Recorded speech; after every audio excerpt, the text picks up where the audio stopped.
समाज का सामान्य प्रकृति एवं विशेषताएं। समाज सामाजिक संबंधों का एक ताना बाना है। र्यूटर कहते हैं कि जिस प्रकार जीवन एक वस्तु न होकर जीवित रहने की प्रक्रिया है, उसी प्रकार समाज एक वस्तु नहीं अपितु सम्मिलन की प्रक्रिया है। समाज की रचना करने वाले घटक जैसे व्यक्ति, परिवेश आदि की समानता तथा भिन्नता एक समाज को दूसरे से कई मायने में समान तथा भिन्न बनाती है। हर समाज के अपने अपने रीति रिवाज, मान्यताएं आदि होती हैं, जिसका उससे सदस्यों का पालन करना होता है। समाज की कुछ विशेषताएं होती हैं, जैसे कि समाज में सन्निहित समानता, समाज में निहित विभिन्नताएं, अन्योन्याश्रितता, सहयोग, रीतियां, कार्य प्रणालियां, सत्ता। तो इस प्रकार से ये कुछ 7 चीज़ों का वर्णन हमने किया है, जिसको विस्तार से समझने का प्रयास करेंगे। सबसे पहले समझते हैं समाज में सन्निहित समानता।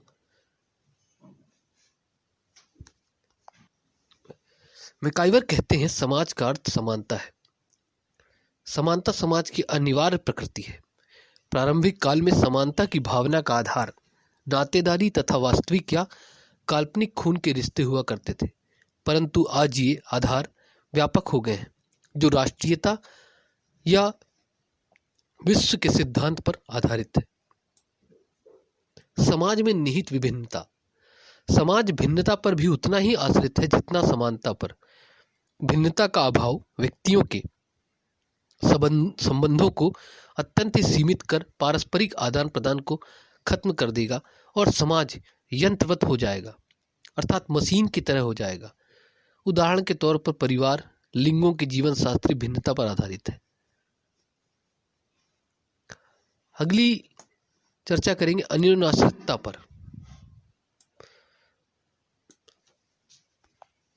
अन्योन्याश्रितता भी समाज का एक अत्यंत ही महत्वपूर्ण तत्व है।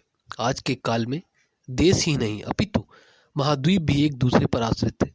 यह अन्योन्याश्रितता समाज के कई स्तर पर तथा कई रूपों में देखी जा सकती है। उदाहरण के तौर पर स्त्री तथा पुरुष जो परिवार की रचना करते हैं, दोनों में से कोई भी स्वयं पूर्ण नहीं है और उस पूर्णता के लिए ही एक दूसरे पर आश्रित है। इस तरह परिवार उन दोनों की अन्योन्याश्रितता पर आधारित होता है, अर्थात एक दूसरे के बिना सहयोग के कुछ नहीं होता। चौथी चीज है सहयोग। सहयोग के अभाव में समाज का अस्तित्व संभव नहीं है। यह भी समाज का एक महत्वपूर्ण तत्व है। उदाहरण के तौर पर देखें तो प्रसन्नता पूर्वक जीवन यापन करने के लिए परिवार के सदस्य एक दूसरे के बिना सहयोग के जीवन यापन नहीं कर सकते। पांचवी चीज है रीतियां। समाज में रीतियां अत्यंत ही महत्वपूर्ण स्थान रखती हैं।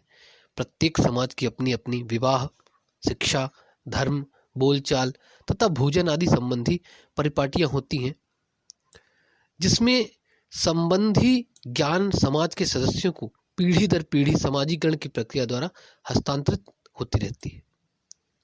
कार्य प्रणालियां। अगला है कार्य प्रणालियां। भिन्न समाजों की अपनी कार्य प्रणालियां होती हैं, जो समाज की एकता तथा संगठन को सुनिश्चित करती है। सत्ता। हर समाज में व्यवस्थित बनाए रखने के लिए सत्ता की आवश्यकता होती है। उदाहरण के तौर पर समाज के छोटे रूप अर्थात परिवार में उसका सुचारू संचालन करने हेतु एक निर्णायक व्यक्ति होता है, जिसके पास परिवार के हित में निर्णय लेने की सत्ता होती है। वह परिवार की स्त्री भी हो सकती है और पुरुष भी हो सकता है। तो इस प्रकार हमने देखा समाज की कुछ सामान्य विशेषताएं और प्रकृति क्या होती है। अब अगली चर्चा करेंगे हम समाज के वर्गीकरण की। हालांकि अलग अलग विशेषताओं के अनुरूप इसे कई प्रकार से वर्गीकृत किया जा सकता है, परंतु अध्ययन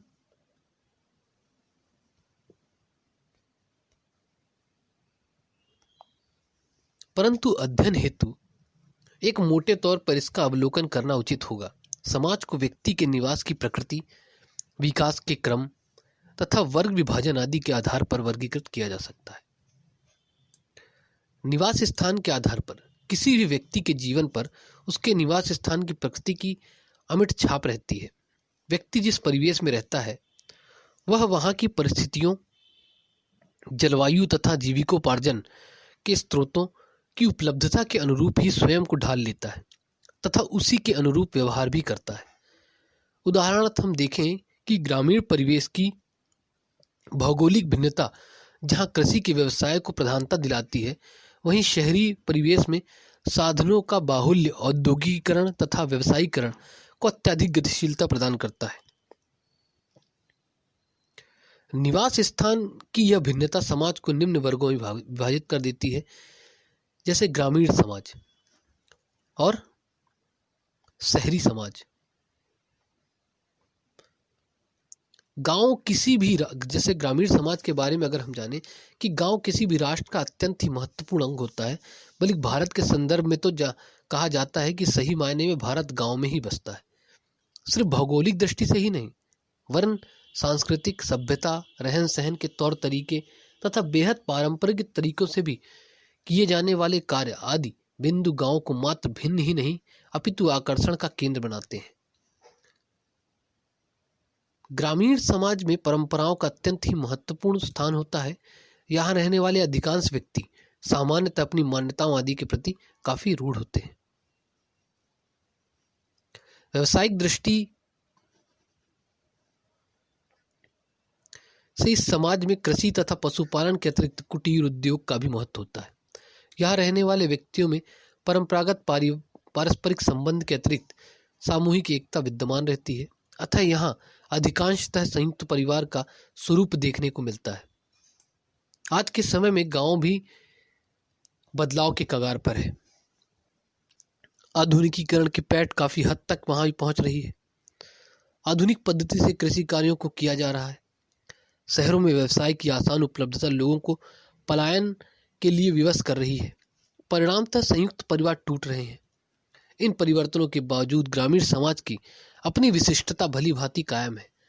मानव की क्रमिक विकास यात्रा में शायद गांव ही वह प्रथम सामाजिक संरचना है जिसने उसे सामूहिक विकास की ओर अग्रसर किया है। शहरी समाज। तेज गति से बढ़े औद्योगिकीकरण ने ही शहरी समाज को जन्म दिया है। औद्योगिकीकरण ने लोगों को रोजगार के अवसर तो उपलब्ध कराए, किंतु साथ ही उनके निवास की प्रकृति को भी प्रभावित किया। लोग सुदूर से आकर ऐसी जगह बसने लगे जहां उद्योगों की प्रचुरता हो। औद्योगिक विकास के कारण उसके आसपास के परिवेश में कई मूलभूत सुविधाएं जैसे यातायात की सुविधा, संचार व्यवस्था आदि बेहतर हुई, जिसने जीवन स्तर को और ऊपर उठा दिया। शहरी समाज ने सामाजिक रीति रिवाजों में अपनी सुविधा अनुसार कई परिवर्तन किए, जिससे सामुदायिक भावना का ह्रास हुआ और धीरे धीरे व्यक्ति पर समाज का नियंत्रण कम हुआ। इसके अच्छे तथा बुरे दोनों पहलू हैं। इसने कुछ सामाजिक कुरीतियों को नियंत्रित किया, लोग जागरूक हुए तथा मात्र सामुदायिक प्रतिबद्धता के कारण किए जाने वाले आडंबरों को बिना सोचे समझे अनुकरण करने के बजाय उसे तर्क की कसौटी पर तौलने लगे। अतः कई बार की बुराइयों पर लगाम लगी। वहीं दूसरी ओर आवास की समस्या तथा व्यवसाय के लिए पलायन ने परिवार को विघटित किया और परिवार का स्वरूप छोटा होता चला गया। अतः स्त्रियों और बच्चों की सुरक्षा बढ़ी, जो सामान्यतः संयुक्त परिवारों में नहीं होती। शहरों में गांवों की अपेक्षा मूलभूत सुविधाएं जैसे यातायात, संचार व्यवस्था आदि भौतिक संसाधन बेहतर होते हैं। व्यापार, शिक्षा आदि संबंधी गतिविधियां गांव की तुलना में अति तीव्र होती है तथा लोगों में सामुदायिक भावना भी विद्यमान रहती है। अगली चर्चा हम विकास के क्रम के आधार पर करेंगे। समाज में विकास के क्रम के आधार पर सबसे पहला है जनजातीय समाज और कृषि समाज अर्थात कृषक समाज, औद्योगिक समाज। जनजातीय समाज की चर्चा करते हैं। जनजातीय समाज मानव विकास के प्रारंभिक दौर में इसका अस्तित्व था तथा आज भी कई पिछड़े देशों में इन्हें देखा जा सकता है। आर्थिक क्रियाओं के रूप में शिकार तथा भोजन का एकत्र किया जाना ही प्रमुख होते हैं। जनजाति समाज प्रकृति के बेहद निकट होते हैं। कुछ जनजाति समाज शिकार पर निर्भर होते हैं, वहीं कुछ मुख्यतः कंदमूल एकत्र कर इसी पर अपना जीवन यापन करते हैं। परिवार के लिए अधिकतर आवश्यक वस्तुओं का निर्माण परिवार स्वयं ही करता है। लिंग अथवा आयु के आधार पर कार्यों में विभेदीकरण के अतिरिक्त इन परिवारों में श्रम विभाजन नहीं पाया जाता। इस समाज में व्यवस्थाओं नेताओं की सत्ता पर कम, लोक रीतियों लोकाचारों पर अधिक निर्भर करती है। यह समाज लघु होता है तथा इसके लोग जादू एवं वस्तु पूजा में विश्वास करते हैं। कृषक समाज। कृषि एवं पशुपालन का आरंभ नवपाषाण काल में हुआ। इसके विकास ने सामाजिक संरचनाओं में परिवर्तन लाया। इसने स्थायी निवास को जन्म दिया तथा सुरक्षा की दृष्टि से उनका निर्माण एक दूसरे के निकट किया गया, जिससे गांव का जन्म हुआ। व्यवसाय की दृष्टि से इस समाज का मुख्य संबंध खेती तथा पशुपालन है, परंतु इसके अतिरिक्त बुनकर, कुम्हार, लोहार आदि जैसी अन्य आर्थिक क्रियाएं भी शामिल हैं। इस समाज में किसानों के कई रूप देखने को मिलते हैं, जैसे भूस्वामी, पर्यवेक्षक, कृषक, काश्तकार, फसल भागीदार। भूस्वामी फसल भागीदार को अपनी जमीन देते हैं। पर्यवेक्षी किसान अपने संरक्षण मजदूरों द्वारा कार्य करवाते हैं। वहीं काश्तकार स्वयं ही अपनी भूमि पर काश्त करते हैं। इस समाज में परिवार की भूमिका प्रजनन तथा पोषण के अतिरिक्त आर्थिक दृष्टि से ही महत्वपूर्ण है। पूरा परिवार समूह के रूप में मिलजुल कर कृषि संबंधी कार्य करता है। आज के काल में कृषक समाज भी औद्योगिकीकरण से काफी प्रभावित हुआ है। यांत्रिक कृषि ने किसानों का ध्यान लाभ की ओर केंद्रित किया, जिससे आज किसान अधिक से अधिक नकदी फसलों का उत्पादन कर रहा है। उनकी जीवन शैली के अतिरिक्त विचारों में भी बदलाव आ रहा है। तीसरा है औद्योगिक समाज। औद्योगिक क्रांति ने समाज की संरचना में बहुत परिवर्तन किया है। इससे पूर्व श्रमिक वस्तु उत्पादन की प्रारंभिक प्रक्रिया अर्थात कच्चे माल के निर्धारण से लेकर गुणवत्ता आदि ही नहीं, वरन विक्रय हेतु अपने उपभोक्ताओं का चयन भी स्वयं ही किया करते थे। इस क्रांति ने उन्हें एक पूंजीवादी के अधीन कार्य करने हेतु विवश कर दिया। अब वस्तुओं का उत्पाद घरों में न होकर फैक्ट्रियों में हो रहा है। इसमें स्वामित्व की सामूहिकता देखने को मिल सकती है। इस समाज में श्रम विभाजन की अति देखी जा सकती है, जहां पर हर छोटे कार्य के लिए एक अलग ही व्यक्ति नियुक्त होता है, जो उसके अतिरिक्त और कुछ कार्य नहीं करता। इस समाज ने आधुनिक परिवारों को जन्म दिया। परिवार में सत्ता का केंद्रीकरण खत्म हो रहा है। परंपरागत परिवारों से भिन्न परिवार अब उत्पादन की इकाई मात्र न रहकर उपभोक्ता इकाई बन गई है। इस समाज ने स्त्रियों की स्थिति को भी काफी प्रभावित किया है। औद्योगिक समाज में महिलाओं के लिए अनेक मार्ग खुले होते हैं। वे अब घर की चार दीवारी से बाहर निकलकर विस्तृत संसार में प्रवेश कर गई हैं, जिस कारण उनकी अभिरुचियों में महान परिवर्तन आया है। स्त्री अब पुरुष की दासी नहीं है, अपितु संगनी के रूप में घर से बाहर कार्य करती हुई पुरुष के समकक्ष समाज में अपना स्थान बना रही है। अगला है वर्ग विभाजन के आधार पर। उच्च वर्ग, मध्यम वर्ग और निम्न वर्ग।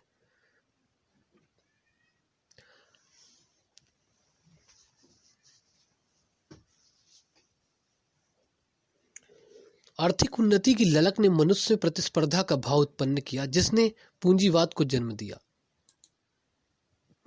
इसने स्तरीय सामाजिकता को जन्म दिया और परिणाम स्वरूप समाज मुख्यतः तीन भागों में विभक्त हुआ: उच्च, मध्य तथा निम्न वर्ग। उपन्यासकार यशपाल लिखते हैं कि सामाजिक श्रेणियों का विभाजन और संगठन आर्थिक स्थिति से होता है। कोई भी मताभिव्यक्ति, अभिप्राय एवं निष्कर्ष समाज वर्ग विभाजन तथा समाज स्तरीय के संदर्भ में अंतिम नहीं हो सकता।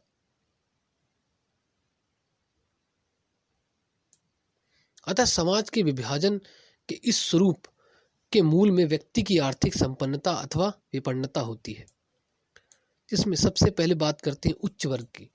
साधारण उच्च शब्द का अर्थ ऊंचा, श्रेष्ठ, बड़ा, अर्थात वह व्यक्ति जो अन्य दूसरों से किसी न किसी रूप में भिन्न अथवा श्रेष्ठ हो।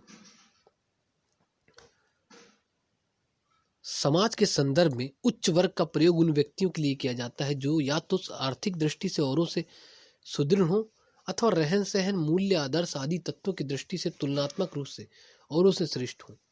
प्रायः शहरों में यही वर्ग डॉक्टर, प्रोफेसर, बौद्धिक, राजनैतिक सत्ता प्राप्त व्यक्ति, बड़े वकील, नेता, सरकारी अफसर आदि प्रतिष्ठित लोगों के रूप में आते हैं जो समाज में औरों की तुलना में आर्थिक दृष्टि से ज्यादा सबल होते हैं। मध्यम वर्ग संख्या की व्यापकता तथा विशालता की दृष्टि से यह समाज का महत्वपूर्ण वर्ग है। यह वर्ग अधिक व्यापक तो है ही, साथ ही उतना ही संवेदनशील भी है। 19वीं शताब्दी के प्रारंभ में अस्तित्व में आया यह वर्ग पूंजीवादी और औद्योगिक सभ्यता के विकास के साथ साथ विस्तृत होता रहा है। सर्वप्रथम इसका नामकरण करने वाले मार्क्स का मत था कि यह वर्ग धीरे धीरे सर्वहारा वर्ग में विलुप्त हो जाएगा, परंतु यह विश्वास के लगभग सभी देशों में विस्तार पाता रहा। यह आधुनिक समाज का औद्योगिक क्षेत्र में शारीरिक तथा मानसिक श्रम करने वाला बुद्धिवादी है, शिक्षित परंतु संघर्षशील जीवन जीने वाला वर्ग है। समाज के इस वर्ग में पारिवारिक विघटन, बाल विवाह, ऊंच नीच, राजनैतिक तथा सामाजिक आदि कई समस्याएं व्याप्त हैं जिनसे वह आजीवन संघर्ष करता हुआ अपना जीवन यापन करता रहता है। इसके बाद निम्न वर्ग की बात। यह समाज का वह वर्ग है जो अपना जीविकोपार्जन श्रम से करता है। हालांकि श्रम का संबंध मध्यम वर्ग से भी है, परंतु वह शारीरिक तथा मानसिक श्रम के मध्य संतुलित है। निम्न वर्ग का संबंध अधिकतर शारीरिक श्रम से है तथा आय के अन्य साधनों के अभाव के कारण यह सर्वाधिक शोषित भी है। झुग्गी झोपड़ियों, फुटपाथ तथा नालियों के पास निवास करने वाले लोगों के रूप में इसे प्रतिबिंबित किया जाता है। यह आर्थिक रूप से एकदम कमजोर, अशिक्षित तथा बेहद पिछड़े हुए वर्ग के रूप में विद्यमान है।